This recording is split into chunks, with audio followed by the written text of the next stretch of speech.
Vendredi 22 mai, continuons cet enseignement sur la Vierge Marie. Nous avons vu, au cours des enseignements précédents, ce mystère de la lutte tel qu'il nous est révélé au livre de la Genèse et également au livre de l'Apocalypse au chapitre 12. Ce mystère de lutte entre la femme, le serpent, la femme et le dragon. Et nous avons essayé de nous poser la question, pourquoi cette lutte entre la femme et le dragon? Pourquoi est-ce que le dragon, qui est le démon, s'acharne contre la femme? Et nous avons vu que la femme, c'est un mystère. C'est l'Immaculée Conception, c'est la Vierge Marie, c'est la mère de Dieu, c'est la mère de Jésus. Et c'est aussi la femme qui a une place tellement importante dans le gouvernement divin par rapport à la rédemption. Ce qui nous a été dit dans le livre de la Genèse, c'est que le démon attaque dans la plus grande fragilité, vulnérabilité de la femme. Marie, elle est l'Immaculée Conception.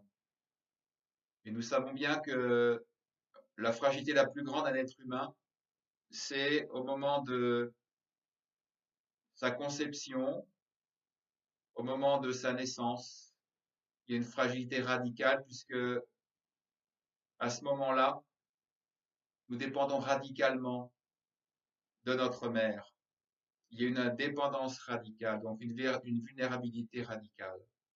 Et la deuxième vulnérabilité, c'est chez la femme au moment où elle va enfanter, parce qu'elle est totalement, d'une certaine manière, consacrée à son enfant, donnée à son enfant, saisie par son enfant. Toute sa vitalité, toute son énergie est pour son enfant, qui en a besoin radical. Les deux se tiennent. Eh bien, c'est à ce moment-là, dans ces deux moments-là, la conception de Marie immaculée, et également au moment de sa conception, de l'enfantement, que le démon va essayer de l'atteindre. Ce dragon qui vient se poster en arrêt devant la Vierge Marie pour l'intimider, l'impressionner, pour tuer l'enfant. Et puis, dans le livre de la Genèse, c'est par la séduction que Ève est tombée. Donc, si la Vierge Marie, si la femme est attaquée dans ces deux moments-là, ça nous révèle que le démon ne supporte pas quelque chose. Évidemment, il ne supporte pas qu'il y ait une œuvre de rédemption, puisque c'est lui qui est à l'origine de la chute, mais il ne supporte pas, dans son orgueil, que l'être humain, qui est moins intelligent que lui, lié à la matière, soit capable de donner la vie, soit capable de fécondité dans la vie, dans la chair et dans le sang. Et c'est pour ça qu'il est déchaîné. Et le deuxième point, c'était par rapport à l'Eucharistie. La Vierge Marie présente à la croix. C'est elle, au moment où le cœur de Jésus est transpercé, alors qu'il est déjà mort, qui va récolter d'une certaine manière les fruits de cette surabondance d'amour. De son cœur sortira de l'eau et le sang. Et la tradition de l'Église, les pères de l'Église affirment que c'est à cet instant même, comme un fruit de la surabondance, de la gratuité de l'amour, que l'Église est née, que les sacrements sont nés. Et c'est la Vierge Marie, puisque son fils est mort, qui vient d'une certaine manière récolter les fruits de cet amour. Et donc, le sommet des sacrements, le cœur de l'Église, c'est l'Eucharistie. Donc la Vierge Marie est gardienne de l'Eucharistie. C'est pour elle que Jésus a voulu cela. Et c'est la première à recevoir l'Eucharistie. Et c'est Jean comme prêtre qui lui est donné, comme fils également, qui lui donnera l'Eucharistie. Donc le démon est furieux par cette surabondance d'amour parce qu'il ne la comprend pas. Il y a quelque chose qui lui échappe et ça lui est insupportable parce que c'est dans l'ordre de l'amour.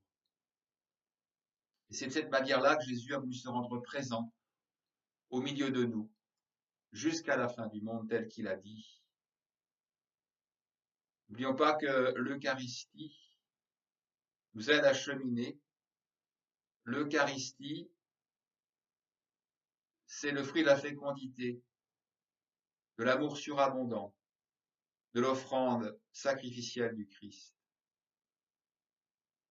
Et la Vierge Marie va préserver cela. Donc cette lutte est terrible puisque c'est une lutte à mort. Et la bonne nouvelle, c'est que par rapport à l'Ancien Testament, par rapport à Ève, il nous est révélé que la Vierge Marie a été préservée par Dieu. Les deux ailes du grand aigle sont venues pour qu'elle puisse enfanter au désert. Donc Dieu est venu au secours de la femme. Et donc elle est victorieuse du démon. Cette grande victoire de l'amour de Dieu pour les enfants qui sont totalement abandonnés à la providence divine. Regardons maintenant ce grand mystère de la virginité de la Vierge Marie, qui est lié à sa consécration totale, dans un abandon total à Dieu. Et pour comprendre la virginité de la Vierge Marie qui a conçu et qui est restée vierge, il faut comprendre ce que représente la présentation de la Vierge Marie, la consécration totale de la Vierge Marie. Saint Ignace d'Antioche, qui est un saint qui a écrit, qui a beaucoup prêché au 1er siècle, a affirmé à propos de la virginité de la Vierge Marie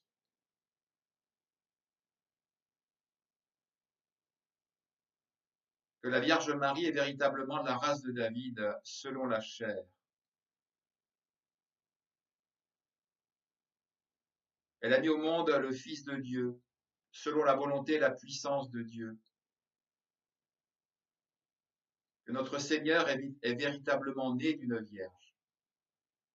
Et puis saint Irénée, c'est parce qu'il fallait qu'Adam fût récapitulé dans le Christ, afin que ce qui est mortel fût absorbé et englouti dans l'immortalité, et qu'Ève fût récapitulée en Marie, afin qu'une vierge, se faisant l'avocate d'une vierge, détruisit et abolit la désobéissance d'une vierge par l'obéissance d'une vierge. Et à propos de cette virginité, saint Augustin, dans l'un de ses sermons, l'ange lui répondit, vous resterez vierge, croyez seulement la vérité, conservez votre virginité, recevez même ce qui la complétera. Votre foi étant intègre, votre virginité restera sans tache. Écoutez encore comment cela se fera. L'Esprit Saint viendra sur vous, et la vertu du Très-Haut vous couvrira de son ombre. Sous un tel ombrage, on est à l'abri des ardeurs de la passion. Le Saint qui naîtra de vous s'appellera le Fils du Très-Haut. Alors pourquoi cette virginité de la Vierge Marie? C'est sûrement un grand mystère que nous avons du mal à recevoir. Comment une femme peut-elle rester vierge après avoir conçu? Évidemment, c'est un mystère puisque cette conception vient de Dieu. Elle est pour Dieu. Elle est enracinée dans le cœur du mystère de la très sainte Trinité. Donc nous ne pouvons pas en rester au niveau humain, projeter au niveau humain cette conception. D'abord, cette virginité liée à la consécration totale à Dieu est un mystère, puisqu'il est divin. Et ce mystère n'est pas révélé explicitement dans l'Écriture, mais il est présent virtuellement, comme l'ont vu les pères de l'Église. Et c'est à nous de venir, de chercher